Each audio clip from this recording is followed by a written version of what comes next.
about my love? Wasn't it enough? Just let me know. Army plays Tulane this weekend. UNLV plays Boise State. Now, we talked about these one-loss teams a couple times. Indiana, and pretty much every one-loss team is in their prospective conference championship this weekend as well. But if Army beats Tulane and UNLV beats Boise State, will Army be the Group of 5 team that gets the first round bye? Is it possible? Thoughts? I don't think so, because I mean, just looking at the rankings just released like an hour ago, they're really telling us, giving us a blueprint of what the rankings will look like on Sunday, depending on what happens on Saturday. So we already have UNLV with a 4-rank lead over Army, right? UNLV plays number 10 Boise. Army plays Tulane, who just dropped out of the rankings. If Army wins, even with only one loss to Notre Dame, in which they got crushed, UNLV will have not only beaten the number 10 team in the country, but they will have, their 2 losses would have been to Syracuse in overtime. Syracuse, who is currently ranked and is coming off of a win against Miami. And their only other loss would have been to Boise State in the regular season, who, in this hypothetical, they would have beaten. They would have avenged one of their 2 losses.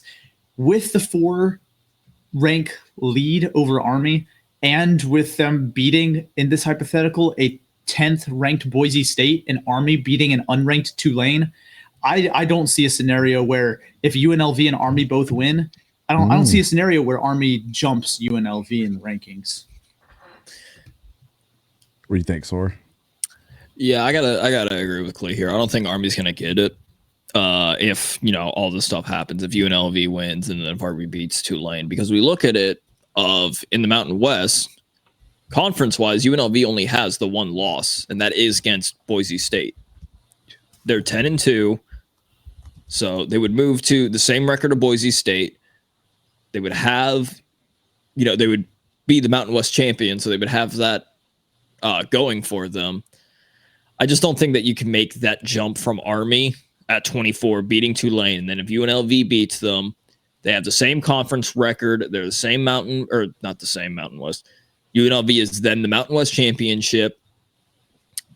There's no tiebreaker. Their resume is a lot more impressive, beating a top 10 team now because of the final rankings that we've dealt with.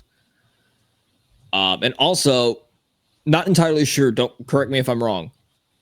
If Boise State loses, would Notre Dame not move into that first round bye spot for where Notre Dame right can't right get now? a top 5. They cannot. Okay, top that's 4. what I thought. I just wanted to ask. Yep.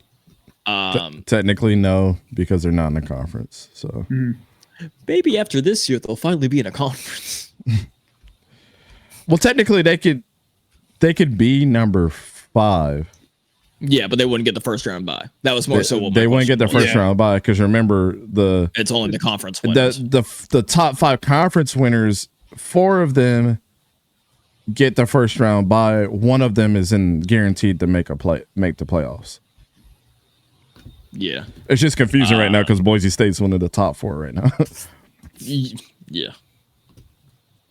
Yeah, because you look at it with Big 12, Big 10, SEC. I don't know. I think if Boise State loses, it will go to whoever wins the ACC. Then you'll have whoever wins the Big 12, Big 10, and then SEC as your top 4. I can't see it being justified. Army jumping all the way from 24th to first round bye now. Yeah, for sure. Yeah, I just think it's interesting, right? Because they'd be a 1-loss team. Indiana, of course, I keep going back to them because they're a 1-loss team right now.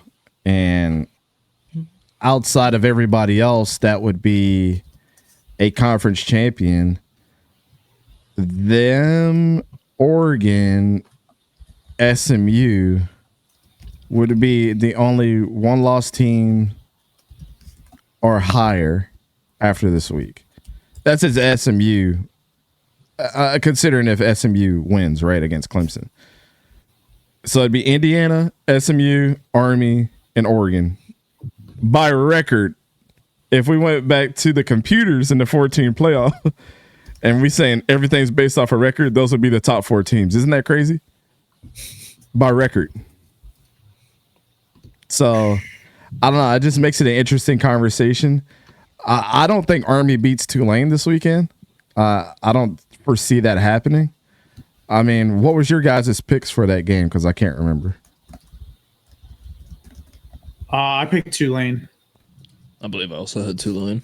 All right, so all of us picked Tulane, so they're a clean sweep for everybody that's on the panel today. Did you pick UNLV to win, Sora, or did you pick Boise State? I picked Boise State. I stuck with Boise. Ooh.